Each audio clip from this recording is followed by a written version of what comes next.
Good evening. My name is Michelle Stempian, Education and Community Programs Manager at the Holland Museum. Thank you for joining us on this Zoom for this evening, the first of our 3 programs honoring Women's History Month. This program is also part of our Cappon 150s series, a year-long celebration of the 150th anniversary of the historic Cappon family home here in Holland, Michigan. Before we begin, I have a few announcements and some information to share about future programs and events at the Holland Museum. First, please remain on mute throughout the presentation. You can even turn off your video if you would like while the presentation is going on. If you have a question, you are welcome to put it into the chat and we will share it during the Q&A, but we are also having a discussion after the presentation. So stick around for that. We are recording this talk and it will be available on the Holland Museum website in a few days. Just saying, we haven't done a Zoom program in a while here at the Holland Museum, so just bear with us if there are any technical glitches. All right, even though we are not physically together this evening, I'd like to take a moment to honor the land that the Holland Museum and the Cappon and Settlers House Museums occupy. The Holland area surrounds Lake Makatawa, ancestrally known to the Potawatomi, Odawa, and Peoria nations as Mekatugami or Black Lake. Each nation has their own rich cultural traditions and beliefs that still survive today. We, the Holland Museum, acknowledge that this land is sacred, and we commit to honoring the land and the indigenous people who have stewarded it for generations through continuing education, partnerships, and self-reflection. Thank you. Currently at the museum, I just want to mention our current exhibitions. Newsflash, the story of journalism in Holland, will be on display through April 8th. This exhibition reflects on the history of local media outlets, including the Holland Sentinel and WHTC, and explores the evolution of journalism and the important role it has played in developing the city of Holland. Our other exhibit in our lobby gallery, Authentically Victorian, reflecting on the Cappon House restoration, which focuses on the various architectural projects involved in restoring the 1874 historic home to its 1902 appearance, the last year of Isaac Cappon's life. Additionally, the exhibit will explore the Cappon's house cultural and architectural significance to the city of Holland. So we hope you will come by and visit both of those exhibitions. We also have some great programs coming up in March, again, to celebrate Women's History Month. On March 11th from 4 to 7 at our free Second Monday program sponsored by the Meyer Foundation, we will celebrate WOW, Wonderful Outstanding Women. At this drop-in program, families will learn about women inventors, scientists, entrepreneurs, writers, and artists in our history and Dutch galleries with a fun scavenger hunt. They will listen to stories and create fun experiments and projects in our Spark Lab Smithsonian Invention Space. So we hope you can join us for that. And on Thursday, March 21st, we will celebrate National Rosie the Riveter Day. And with the Holland Museum's own Deb Wake as Tribute Rosie, we will discuss how the government convinced these heroes to leave their homes, roll up their sleeves, and help get the job done. This program is at 7 p.m. in the Spark Lab Smithsonian Education Space at the Holland Museum.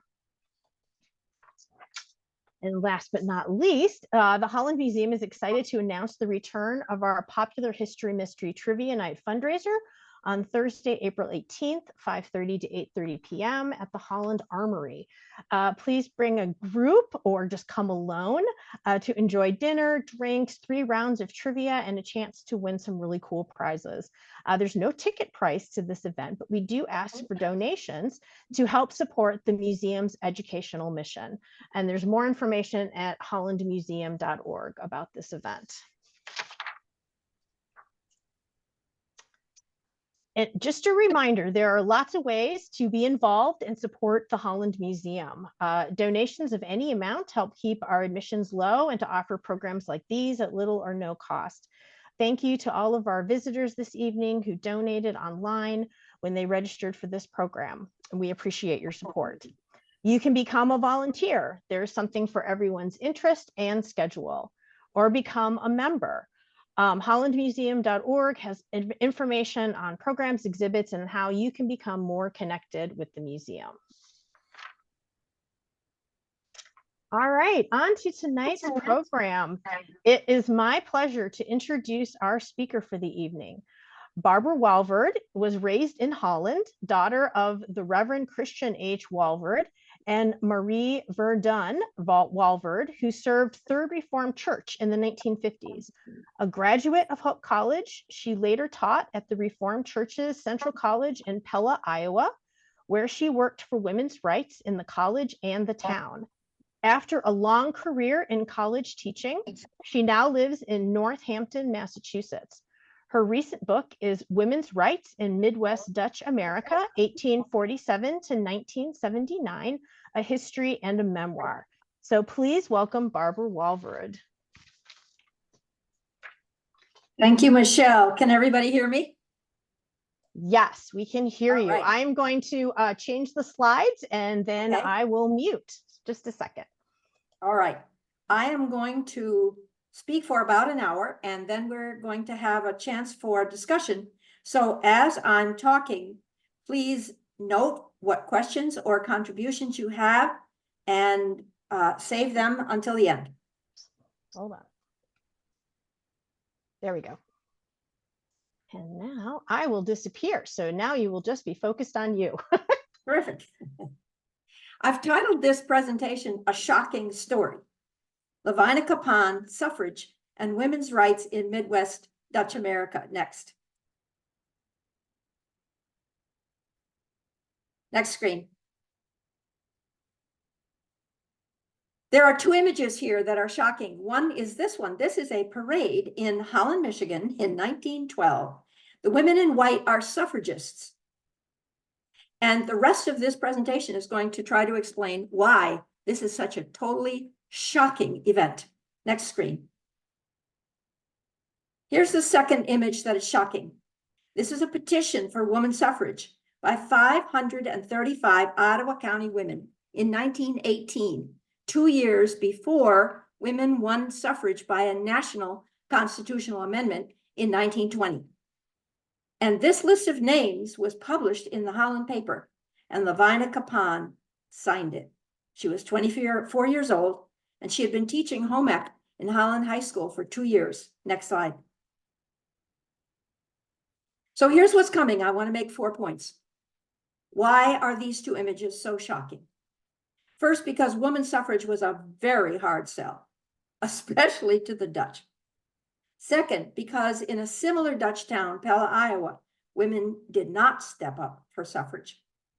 And then the shock, Holland women and men stepped up for suffrage, and Lavina Cappon signed the suffrage petition. Next slide. All right, here's my first point. It was a very hard sell. Next slide. Next slide.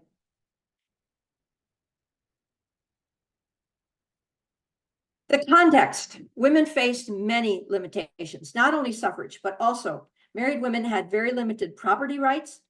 Women in general were excluded from church leadership. They couldn't be elders, deacons, ministers. They could, however, clean the church, run bazaars, run the kitchen, and raise money. They were largely excluded from the business community. There were very few women legislators at any level or in town and county government. In the professions, there were very few women doctors, lawyers, or other professions. Women often worked for less wages than men, though they did the same work. It was assumed that women might work before they married, but they generally worked in low-level clerical or jobs in shops, or they worked in factories. And many women were now in these days coming more and more to work in the factories. But it was assumed that you worked before you were married, and then when you married, you quit, and you certainly quit if you were pregnant, and if you got pregnant, you could be dismissed. Next. So suffrage was a very hard sell, and it took 75 years, from the 1840s to 1920, the year of the National Constitutional Amendment. Next slide. And here's part of that long, long struggle. At the national level, women were struggling hard to get a national constitutional amendment.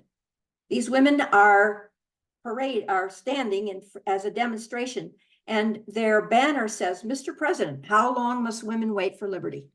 This was 1919, and we had just finished the First World War, during which Woodrow Wilson had gone all around the world saying, "We are fighting for democracy, and America is the icon of democracy." And and women at home were saying, "Democracy, schmocracy.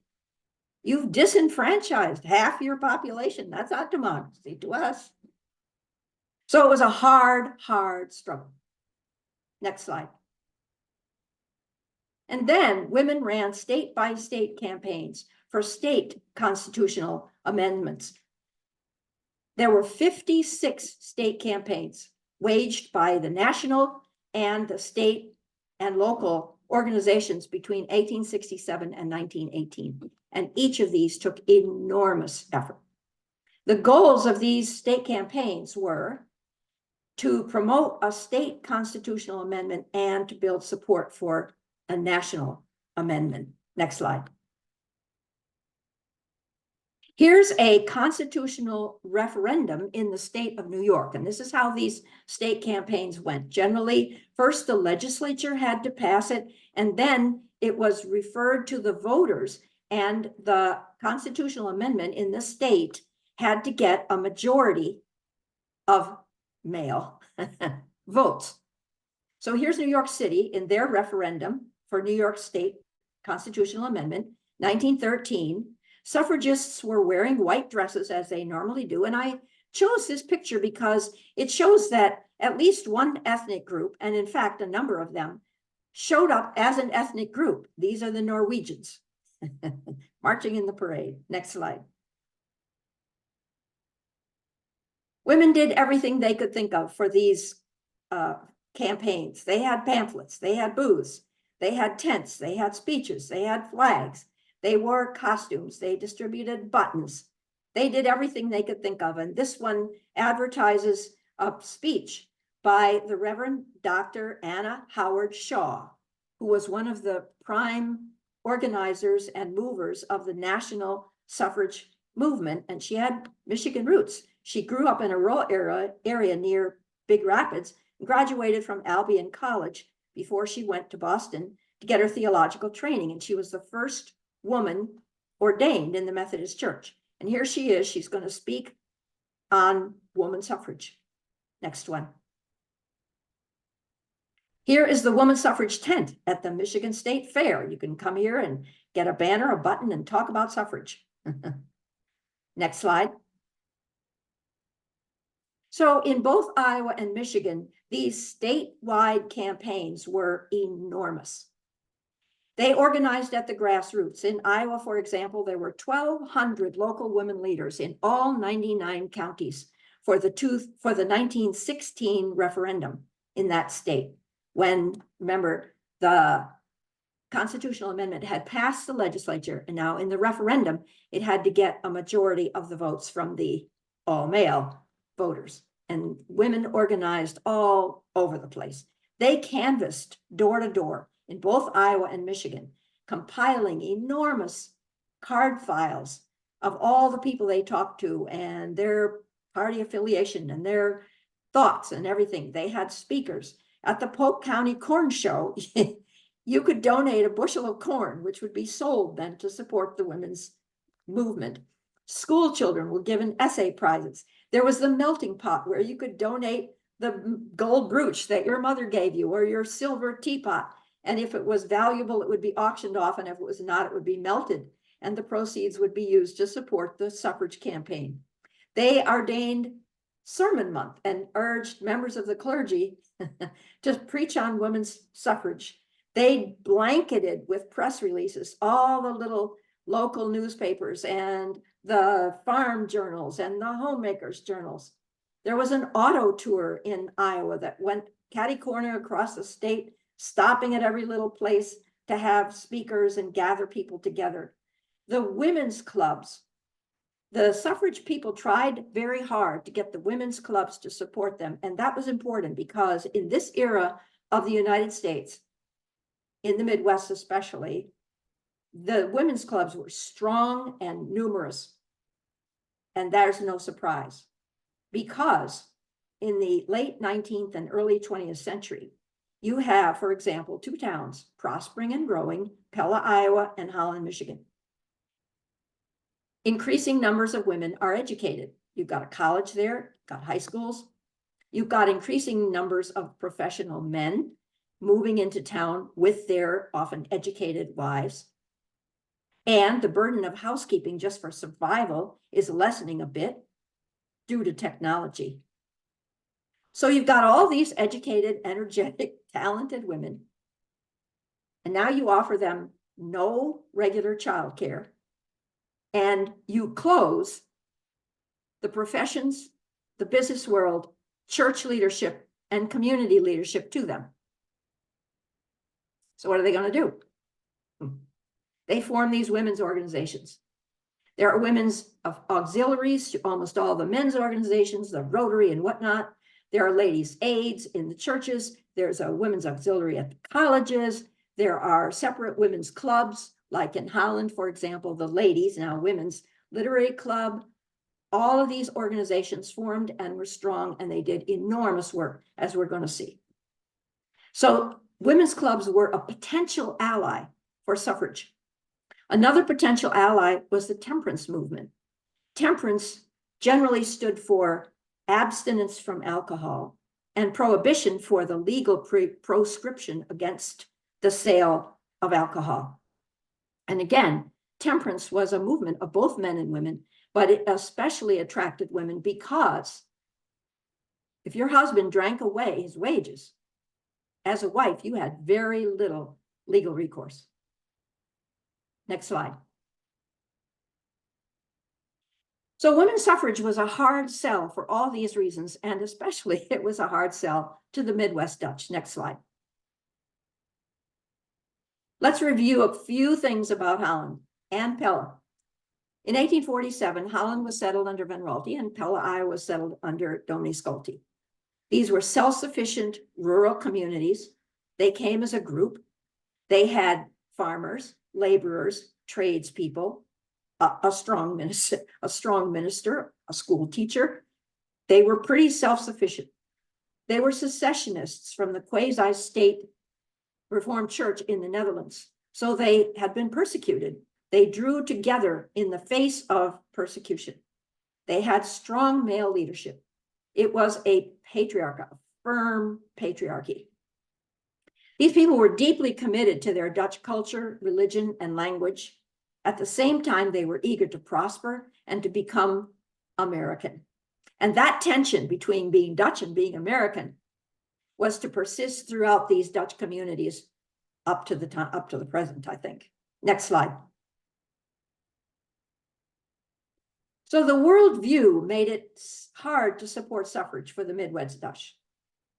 They believed that God had ordained separate spheres for men and women.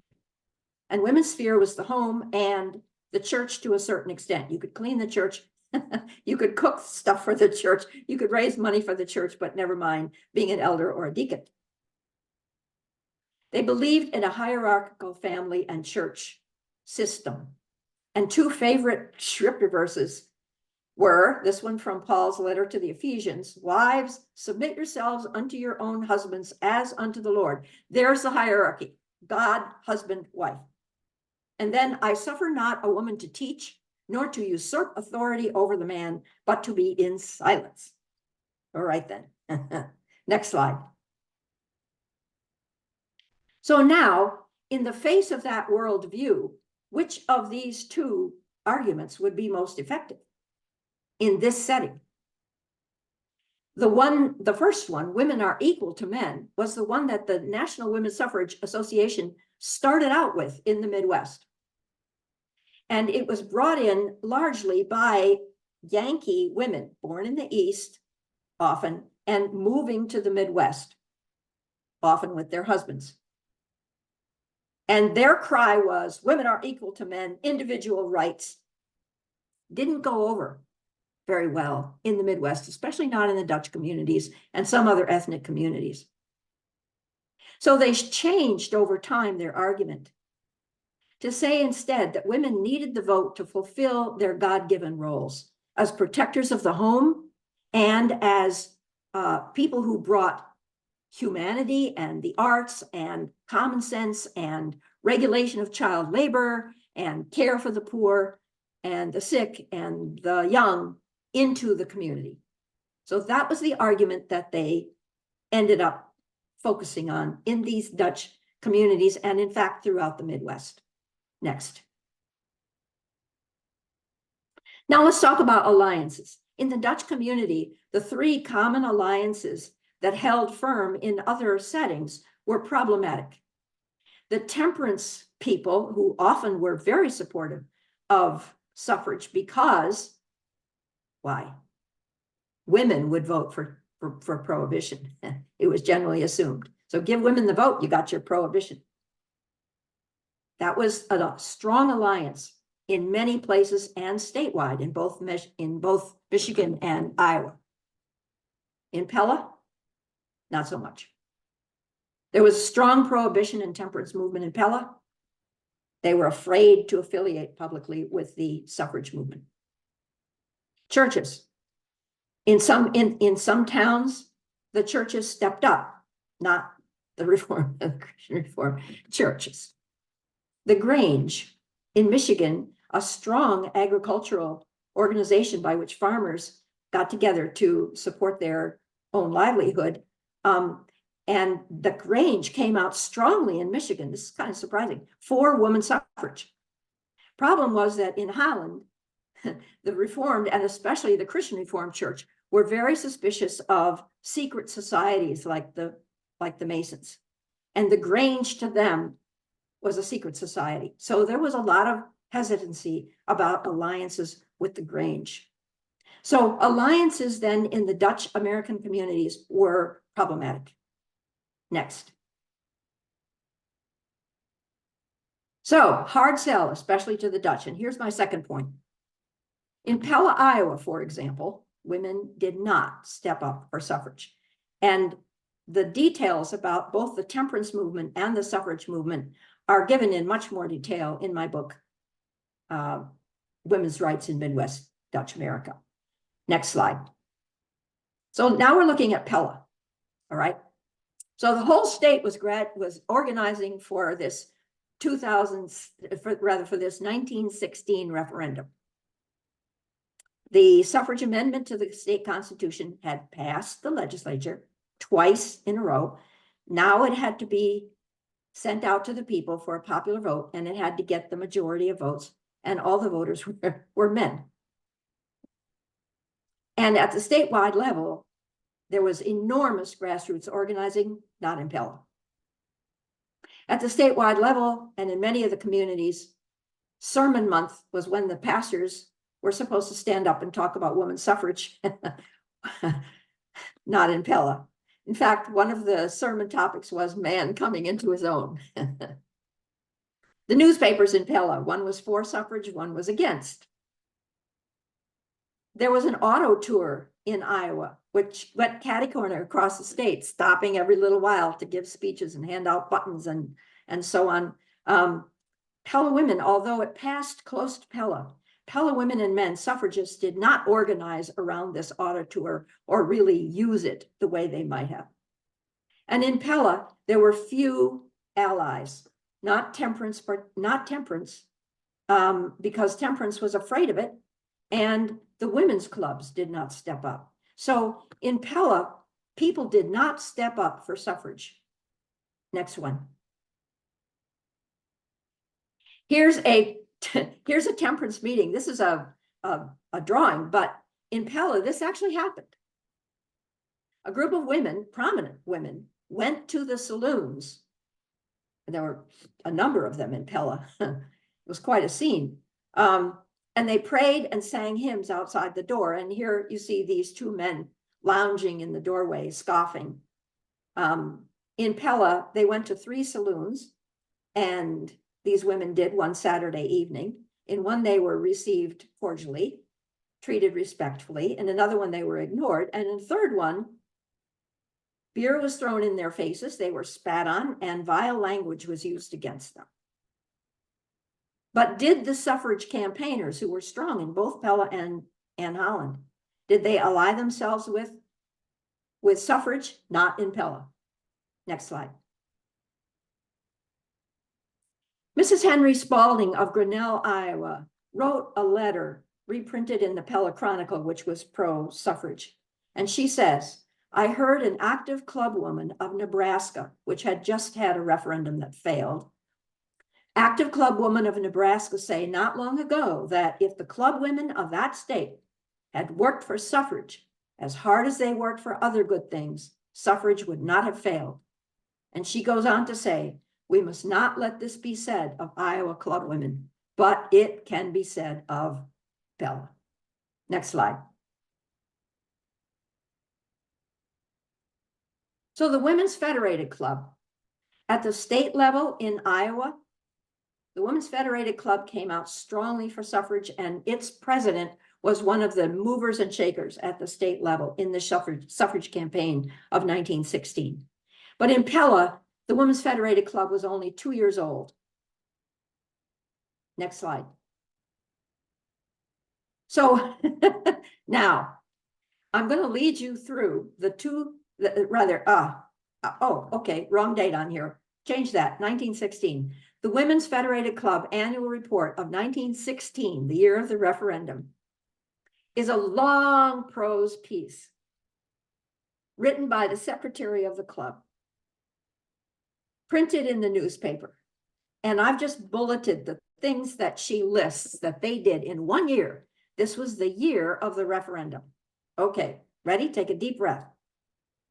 They held 17 meetings with an average attendance of 36. They held a 7-day Chautauqua. This is amazing.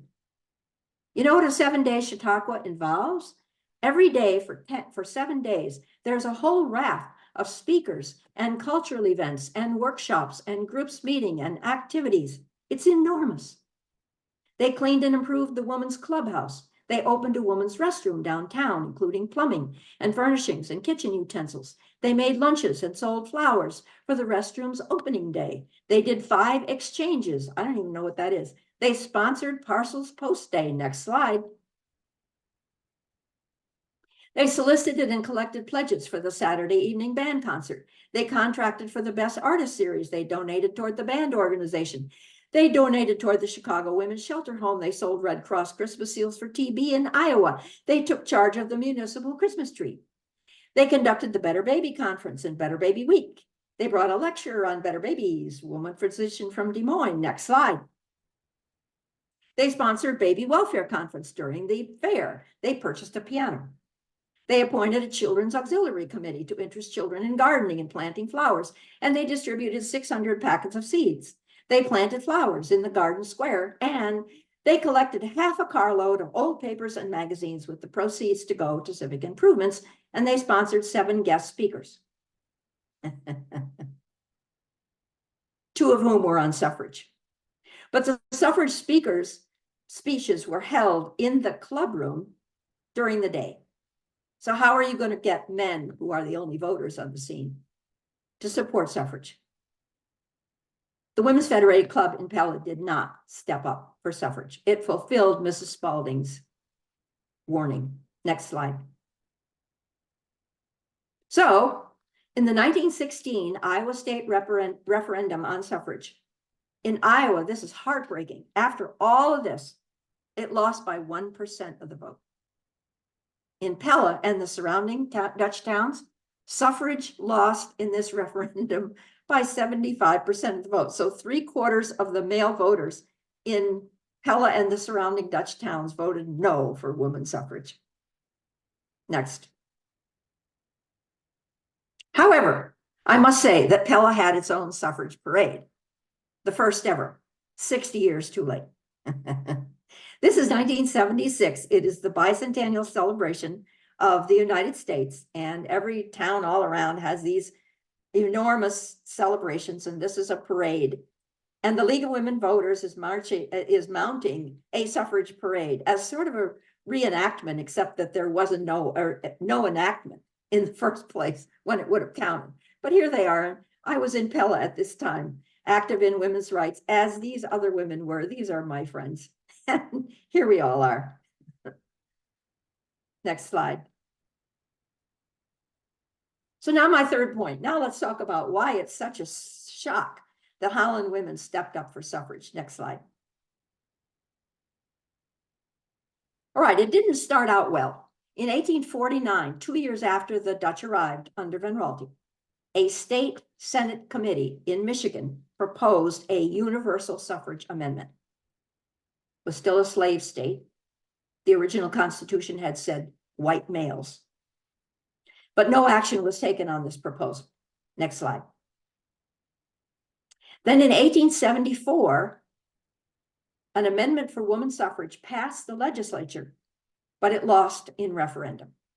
And there was at that time no advocate for suffrage in Holland, except the Holland City News editor, Sylvester Morris, in a low-key editorial, supported suffrage.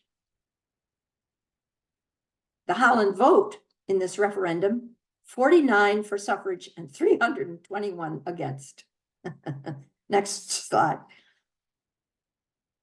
Now we had a better scene, 2012, 2013, and 2018. Again, 3 referenda on a state constitutional amendment. It passed the legislature. Here's the governor signing it. And all these women standing around him, they are already exhausted because they have waged enormously energetic campaigns to even get this far. And now they know they have a huge fight ahead of them in order to try to win the referendum.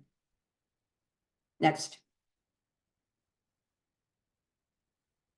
So here they go again, vigorous, same as Iowa, grassroots organizing, canvassing, petitions, tents, and booze, and a melting pot, and speeches. And they worked with their allies, and they worked with the women's organizations. Next. And guess what? Holland women and men stepped up for referendum in 1912, 13, and 18. Next. And here's the parade, 1912, in Holland. What's so surprising about this even is that the National Organization for Women discouraged parades and demonstrations as too radical.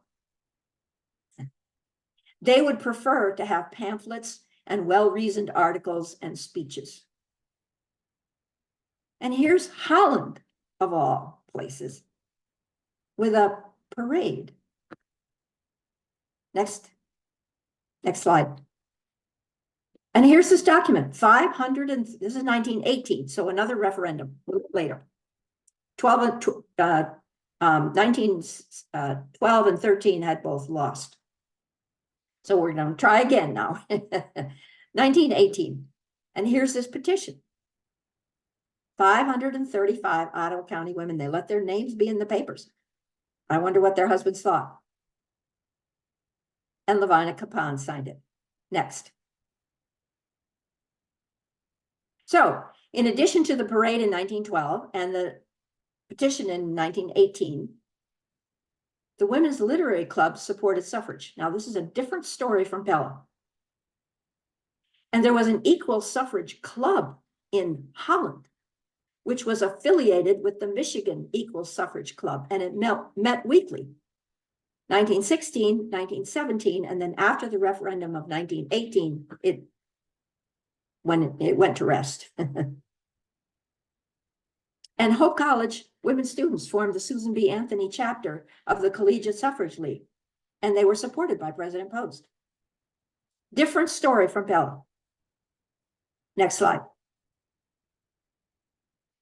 So in 1918, the referendum won for a amendment to the Michigan State Constitution granting full suffrage to women.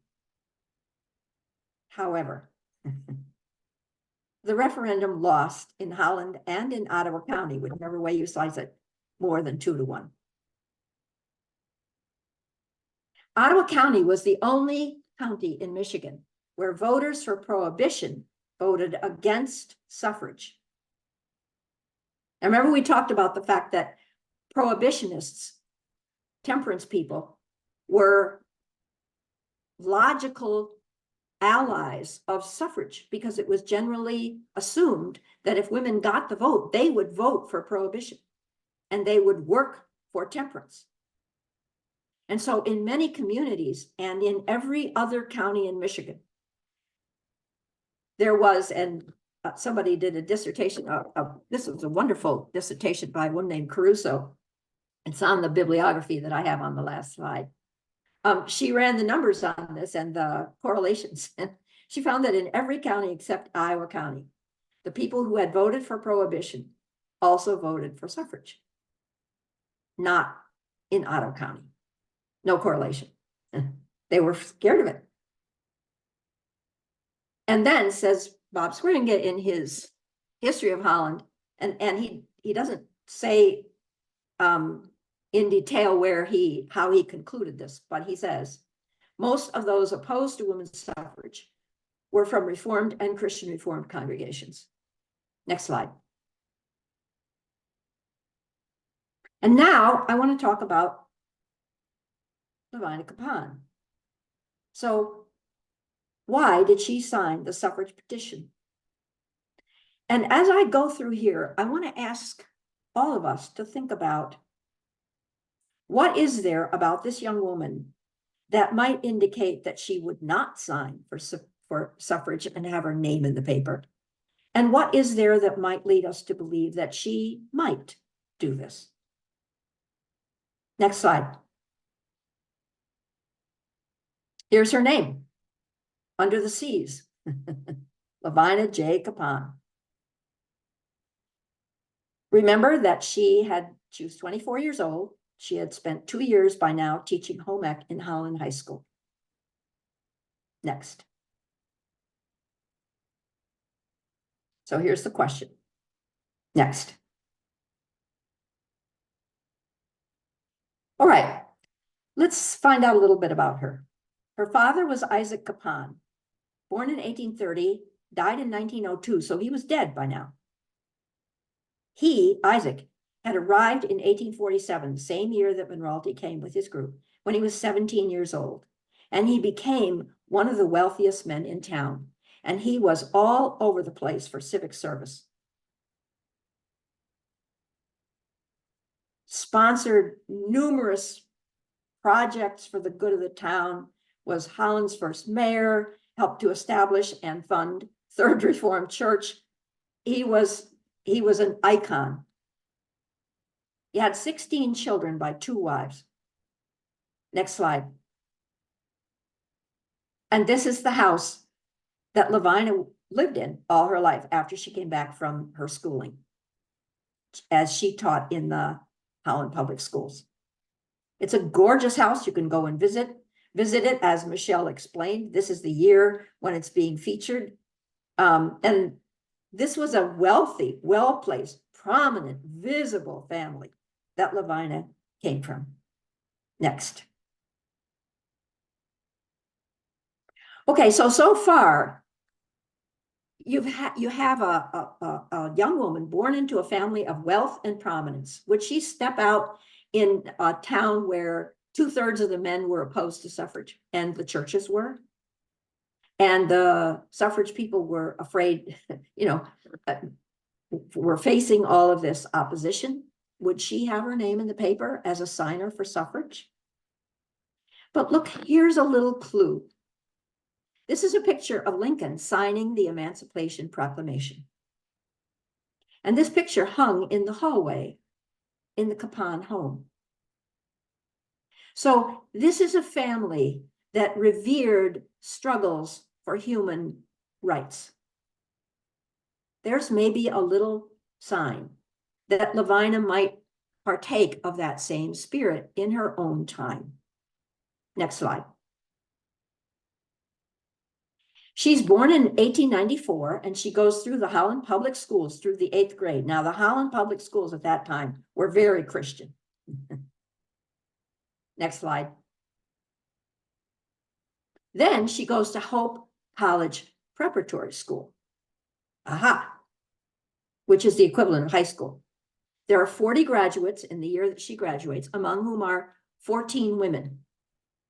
So this is a little unusual. She's participating in this pre-collegiate education.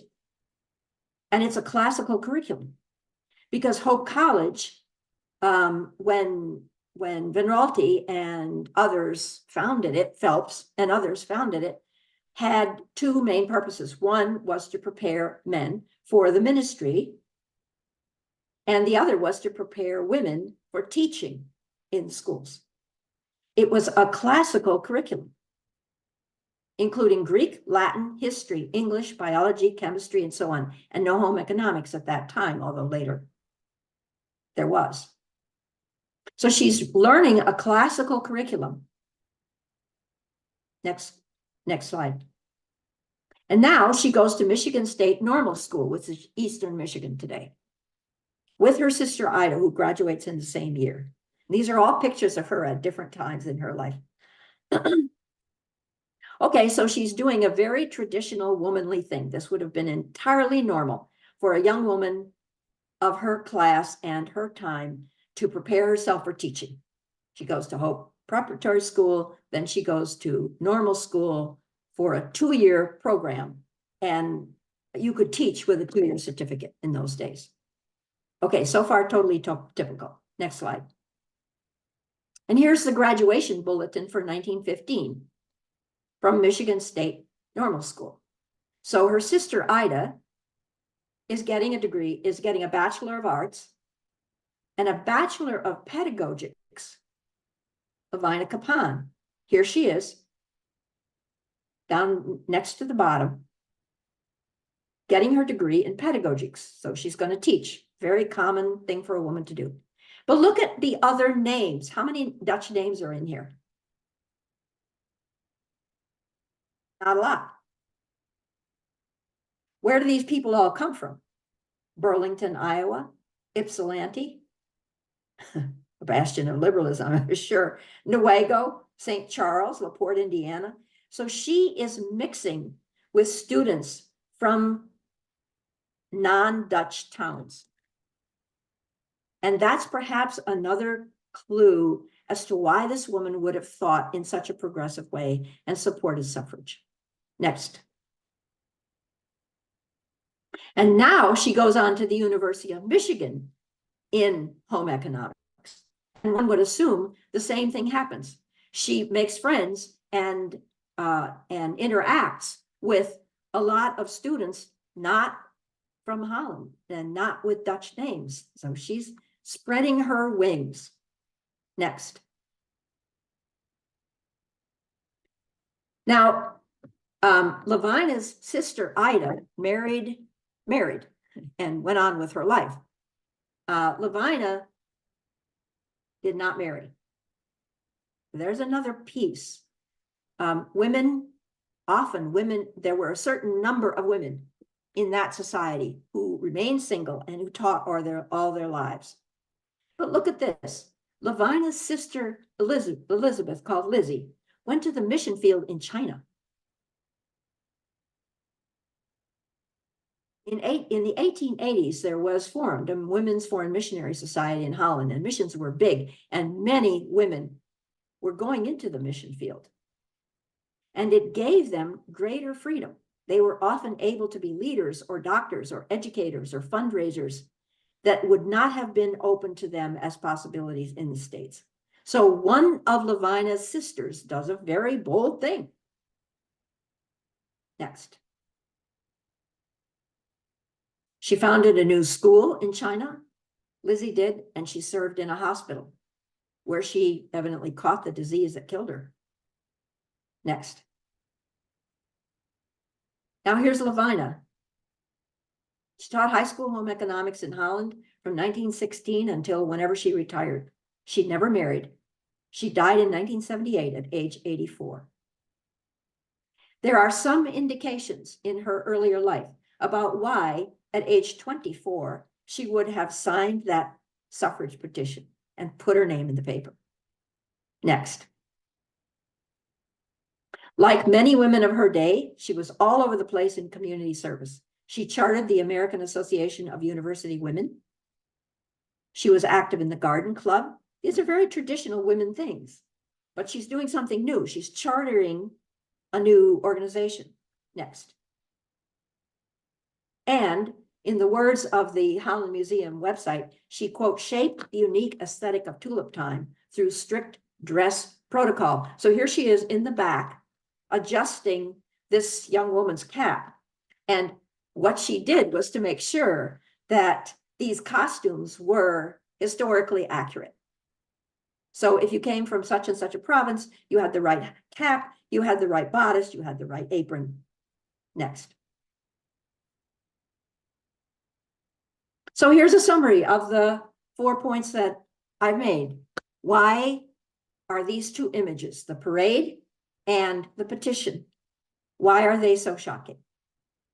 First, because woman suffrage was a hard sell, especially to the Midwest Dutch. Second, because in a similar Dutch town, Pella, Iowa, women did not step up for suffrage. And then the shock. Holland women stepped up for suffrage. And Lavina Cappon signed the suffrage petition. Next. And here are these two images again. Here's the parade. The suffragists are in white.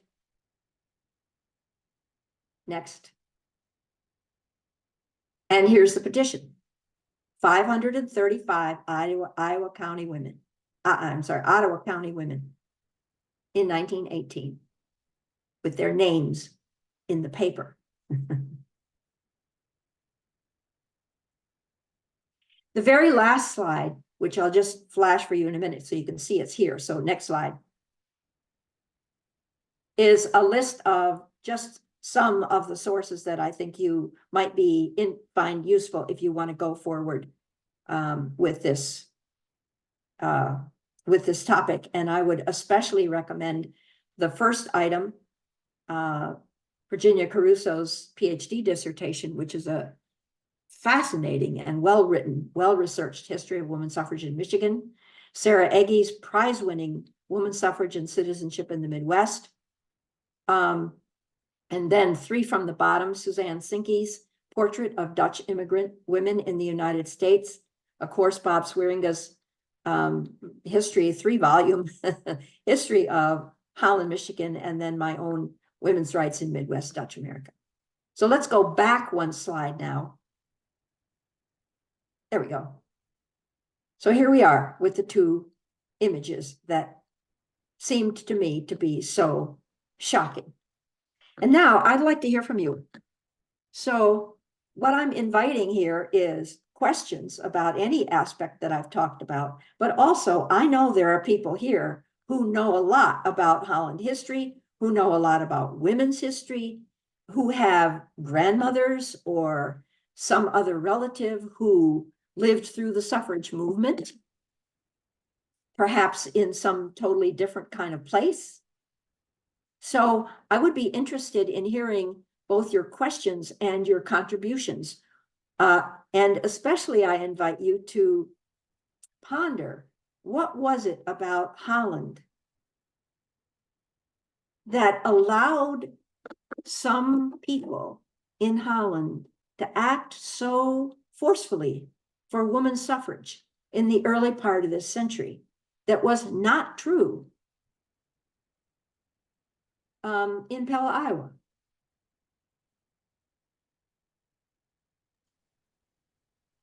Okay. So, yeah. Barbara, there is a question, and I will switch things around. So I will actually remove your spotlight so that now when people, hopefully you'll be able to see more people. But we did have a question from Anne. Is the newspaper ad in your book? I'd be interested in the other names that don't show up on the slide. Anne, are you talking about the petition? The with all of the Holland names on it? You can unmute, Anne, it's fine.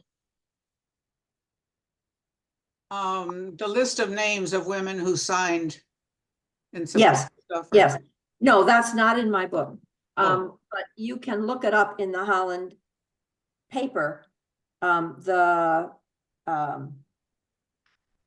And come visit the archives at the Okay. Yeah, museum. exactly. That newspaper is online. As is the whole reach of the Holland paper. It's all online. And this one is November 5th, 1918. So Okay. you can find it. Thank you. Okay, can Yeah, I? that was the other question about finding a complete list. So now we've answered that. So yes, okay, Deb, Okay. go ahead. Okay, so I have been to the National Suffrage Museum in DC, and there was a lot of controversy between Carrie Chapman Catt and Elizabeth Cady Stanton and Alice Paul.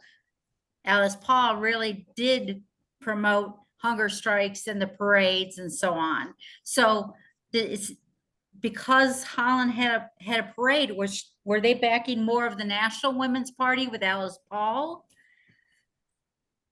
They were mainly associated with the more liberal rather than radical association that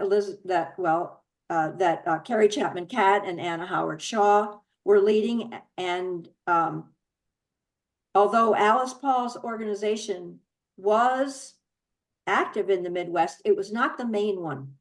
Okay.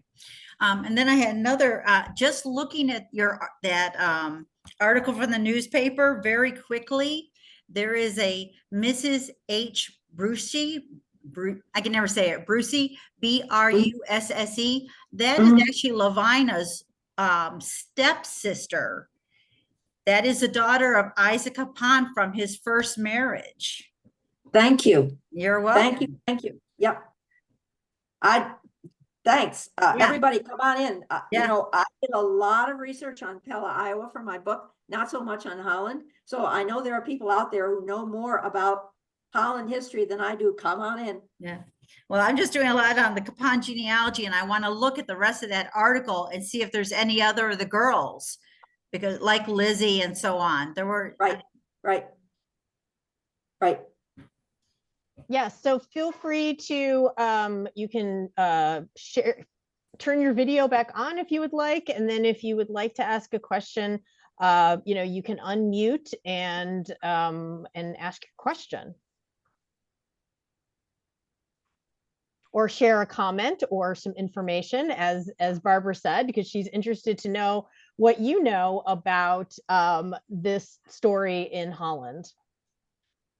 Yes, Linda, go ahead. One of the things that I thought was interesting about suffrage is that the anti-prohibition thing was kind of a double-edged sword as well, because a lot of men voted against suffrage because they didn't want women to vote for prohibition. So they were uneasy bedfellows, I guess. You're absolutely right. For sure. And in general, the scholars have traced a relationship between the vote in wet counties and dry counties. You know, there was at various times, the whole history of temperance and prohibition in both these states is complicated as the state tried to wrestle with what are we going to do about alcohol over the years.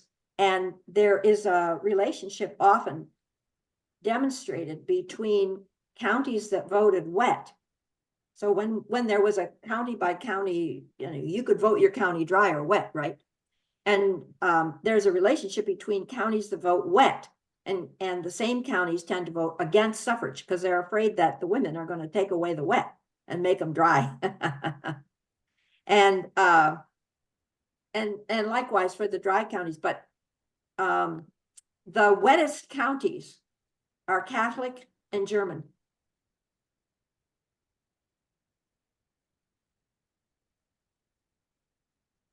Any other comments or sharing of stories?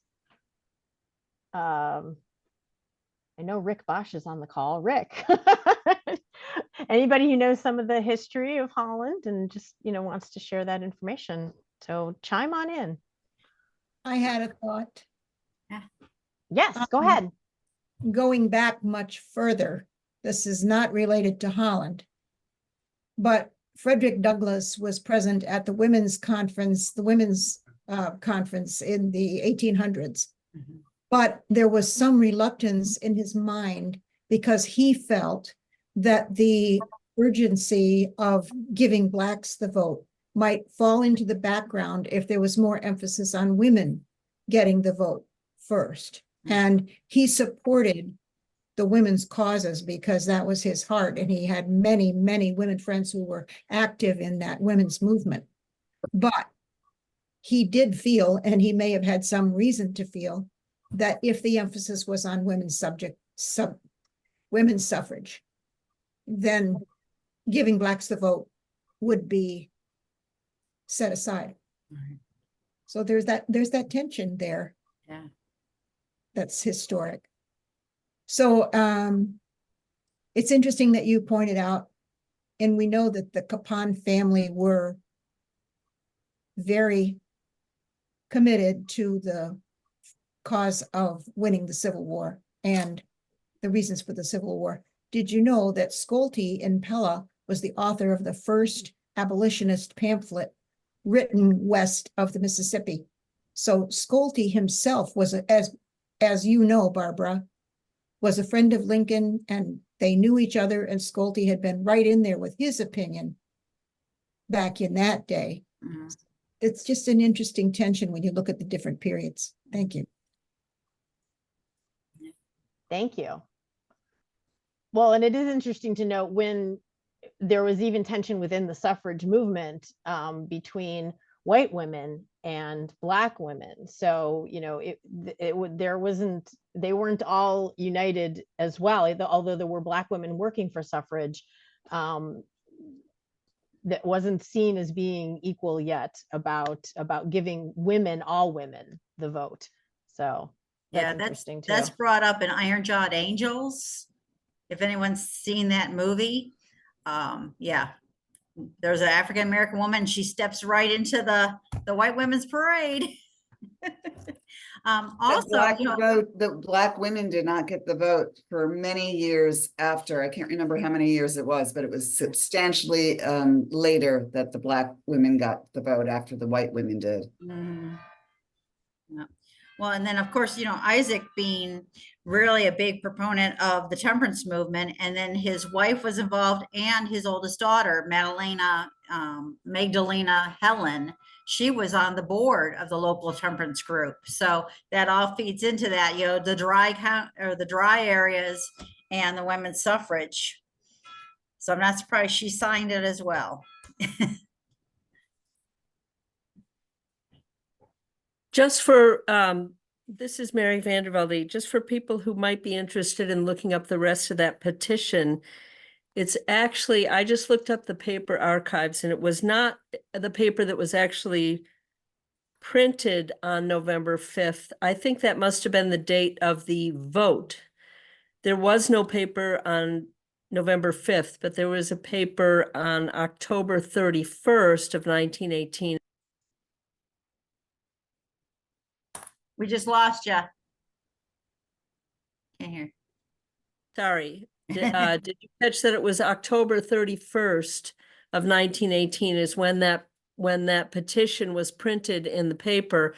I think the vote was on November 5th, and then the results of the vote were printed in the November 7th Yep. Printing of Yeah. the paper. Thank you. I was reading the date that was on the petition on my slide, and what they're referring to is the date of the referendum, not the date of the paper. Sorry. Yeah. Thank you. Right.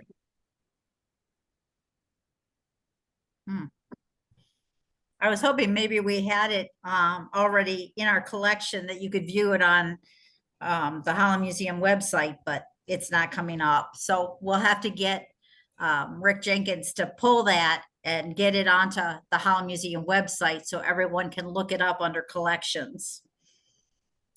I found it in the joint archives. Oh, did you? But I'm sure we have it now. Yeah, I found it on digitalcommons.hope.edu. Yep. Okay. Yep. Barbara, do we know whether once the women had the vote in Holland, did they use it? Or were they encouraged to stay home? That's an interesting question. Yes, we do know about that, and Bob Swearinga gives some information. Before women got the vote, the percentage of registered people who voted, I'm sorry, the percentage of eligible voters who registered was 90%. So these were voting people. It's amazing. But women did not register in anything like that number. So they pulled the average down to 70%. So they didn't vote. That's wrong. Many women voted, but not in anything like the same percentage that men voted. And it was 18 years, I think Swearinga says, before the first woman ran for any office.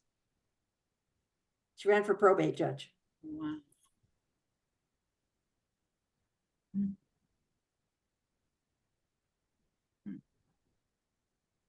This is also a little off the beaten path, but you mentioned Elizabeth Cappon, and I know that she went to China as a missionary and that she died of something she contracted there. But do you know whether she died in China or whether she became ill and had to come back home? She died here. She died in the United States.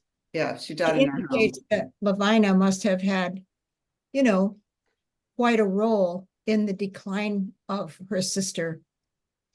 Well, Liz. we know that they all knew each other, of course, but Lizzie was part of the first family, and Lavina was part of the 5 children from the second family.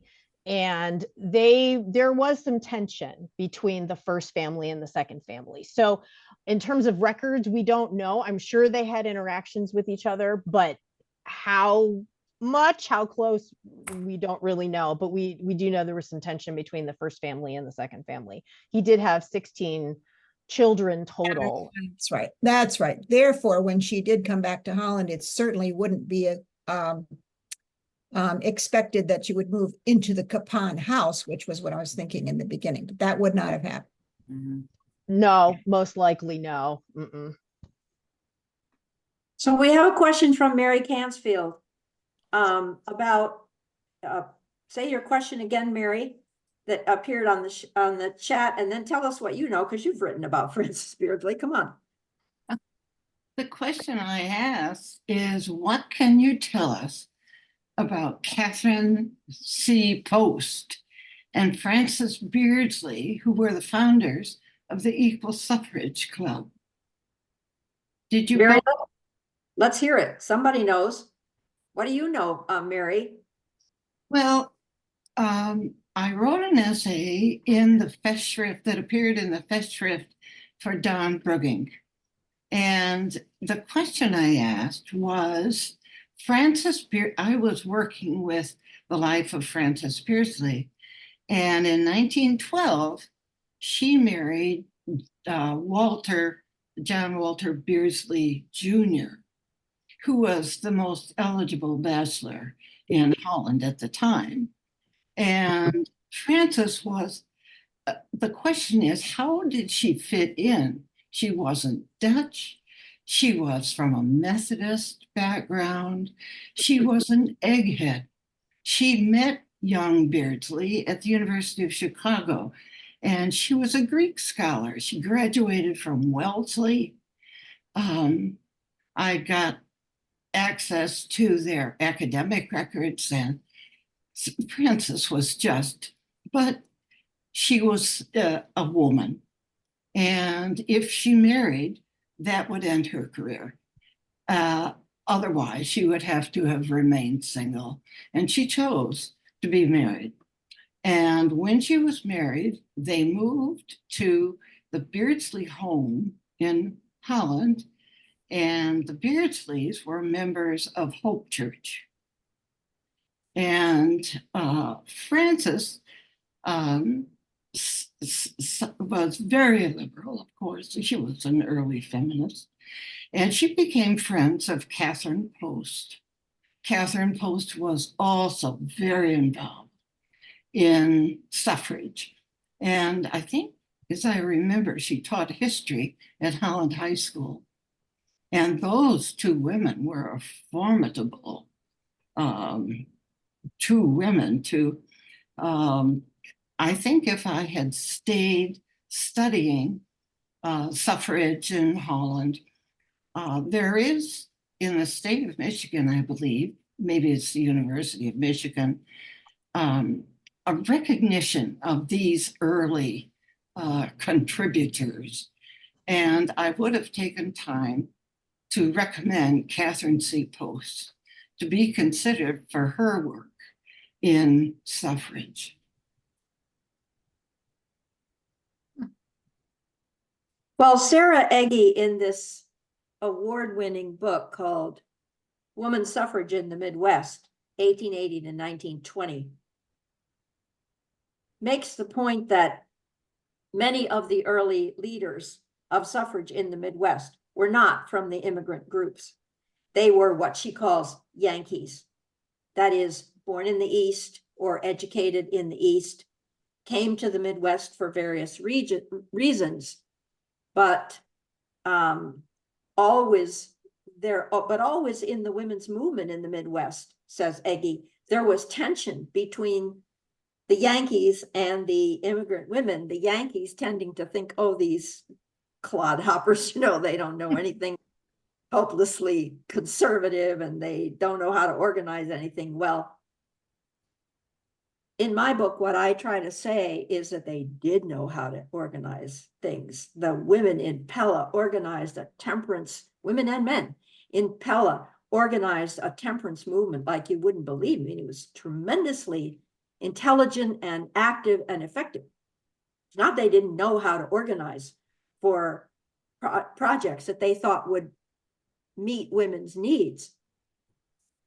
But it's partly, okay, so you're a woman sitting here in one of these Dutch towns and you want to work for women's good. And is suffrage your first choice of a project to put your energy into? Maybe not. So I think that in some ways, to use the suffrage movement as a marker of one's feminism is wrong in this society, because it may be that women were working for womanly causes, for causes that they cared about, but suffrage wasn't on the top of their list. And in fact, an enormous amount of good was done by women in these towns for children, for the aged, for the town in general, for all kinds of projects. For better babies. There was better babies. There you go. Better babies. Mhm. Nothing wrong with that. Yeah. Better babies.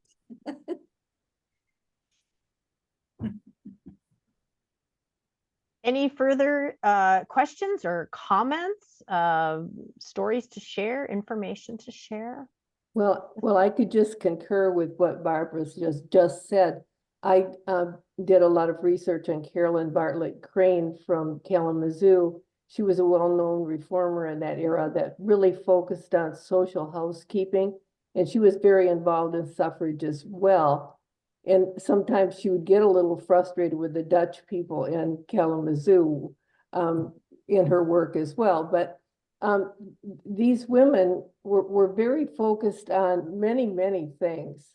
Suffrage was just one of the things that they were working on. They were working on better cleaning the streets, better food, helping their families, their babies. And their argument was, of course, well, a woman's place is in the home, but how can a woman protect her home unless there's pure food and pure milk and clean streets? And so women were very smart and very strategic in how they worked for their goals.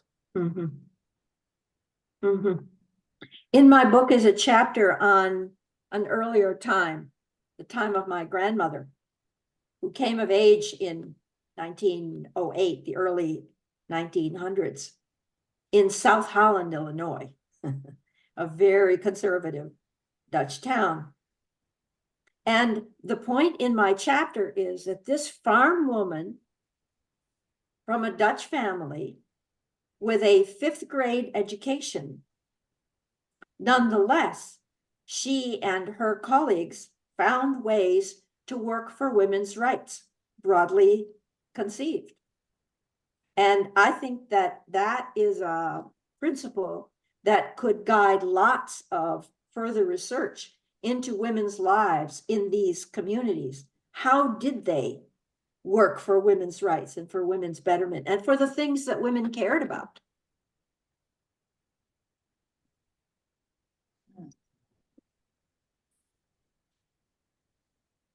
Yes, Mary, go ahead.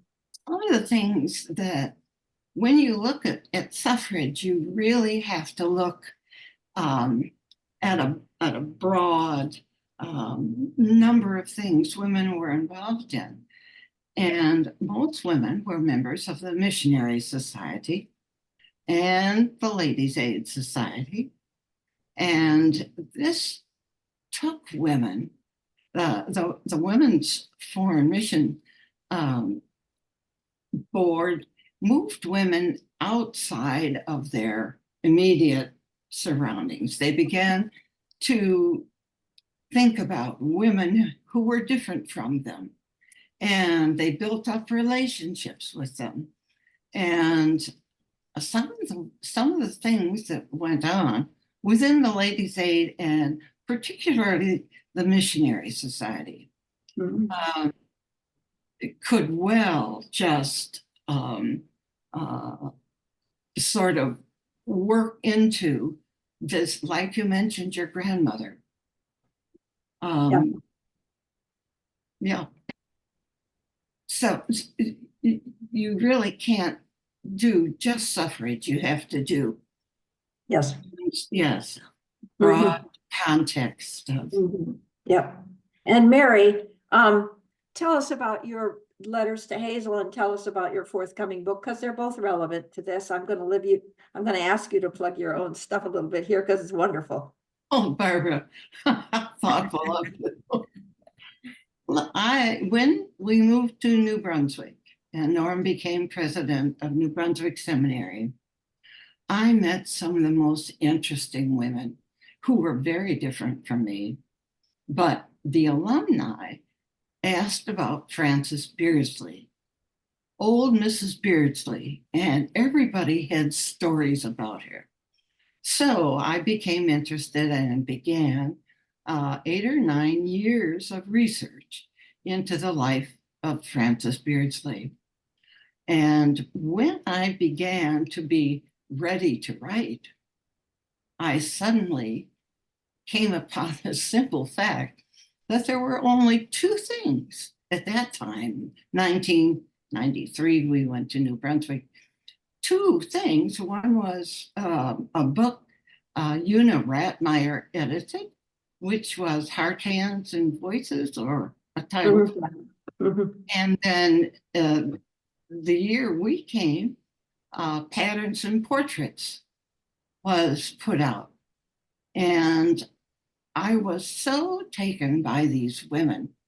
I couldn't believe that these women were doing, they were raising families. They were doing full-time jobs. They were active in their churches. They were dealing with aging parents. They were doing all of these things at the same time. How could they do that? So I did a survey, and that really pushed me in the direction of Frances Beardsley. But then I finished and I discovered with only 2 things, I really couldn't write about Frances' life. You can't write about a life separate from the culture and the context of life. So I got very upset about it. And Russ Gazzaro came to me and he said, well, Mary, why don't you write some context? Write a history of the RCA Women's Foreign Mission Movement. They were great record keepers, and all 37 volumes are just sitting on a shelf next door to the president's house. So why don't you do that? So I began, they kindly let me take all 37 volumes to our cottage for the summer. And women were fantastic record keepers. The minutes, I mean, it's just a marvelous thing. And so the bottom line was Letters to Hazel. And that's the context I wrote for a book that I just finished, and it's published.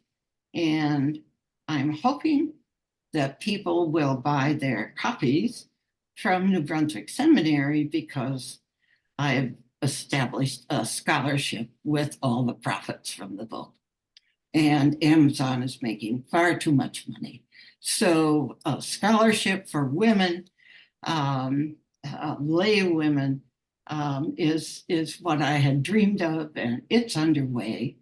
The title of the book is A Culture of Our Own. And it's 3 generations of Midwestern Dutch women, starting with my great-great-grandmother, who arrived with her family in 1846. Now, Van Raalte, the winter stopped Van Raalte from pressing ahead, but there was a group in Wisconsin, and the Dutch traveled in groups, they traveled in families, they traveled together, so that you never went someplace where there wasn't anybody. You went and you teamed up with other Dutch usually from your same village or province. And this woman was her story. And then I had to ask, well, what was she doing that makes her special? Or wasn't she special? But that's not what we believe. She was very special. She was common. She was ordinary. She put one foot in front of the other. And she was a very uncommon woman. And then her children. My grandmother was the last child of that family. And so I looked at the life of my grandmother, my great-grandmother. And of course, the years of her life were also the years, dreadful years in terms of women's health, TB, the Spanish flu, and World War II. So I've looked at all of these other things that contributed to the difficulty. And what her oldest son, Horace Walvoord, was died. He was a farmer. He died young. And his wife moved to Holland, Michigan, from Cedar Grove, or that area. And because she wanted her children to go to Hope College. And one of those children was Willis Potts, the pediatric surgeon who distinguished himself. And then there is my grandmother and my grandmother. They moved to South Holland. My grandfather was a doctor. And so the South Holland saga is the last part of that book. Thank you, Mary. We've had a suggestion about a book about Anna Howard Shaw. Can that come up again? Yes. So Mary Voss recommended the autobiography of Anna Howard Shaw, The Story of a Pioneer Woman. So you might want to check out that book. You did mention Anna Howard Shaw in your talk, Barbara, and her work with suffrage, but also as the first minister, women minister in the United Methodist Church, and that she is from Michigan and went to Albion. That part I perked up really well, because my sister lives here in Michigan and is a United Methodist minister, and has actually portrayed Anna Howard Shaw as in a like sort of a theatrical way and has done a lot of research on her. So I was like, oh, I know that name.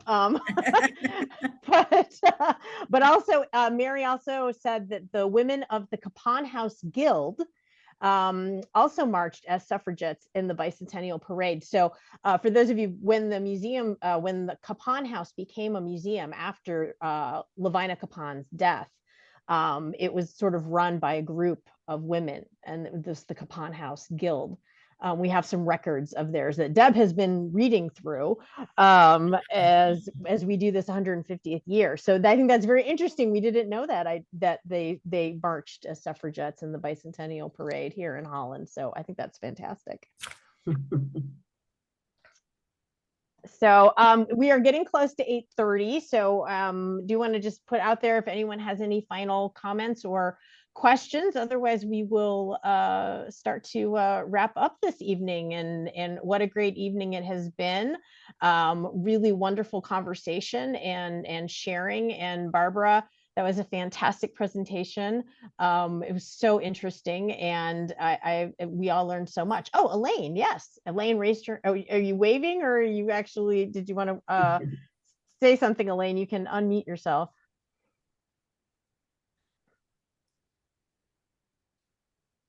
Go ahead, Elaine. It looks like you unmuted, but I don't hear you.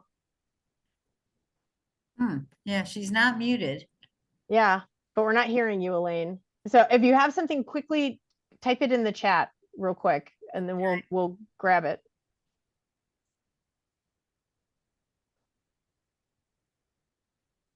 I'll give her a second here. So, but yes, thank you again, Barbara. I'm so glad we were able to connect and do this talk. It fits so perfectly with Women's History Month and our celebration of the Cappon family and the home. And it's so great to hear more about Lavina, who sounds like she was such a force of nature here in Holland. And so we're getting some thank yous in the chat. So thank you for the talk. If last call for anyone, last call.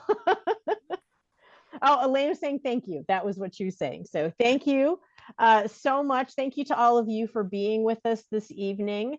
And we hope you will join us for future talks at the Holland Museum, whether they're Cappon related or not.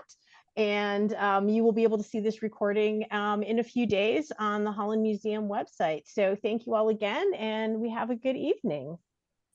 Thank you to everybody for your contributions. All right, thanks. Thank you again, Barbara.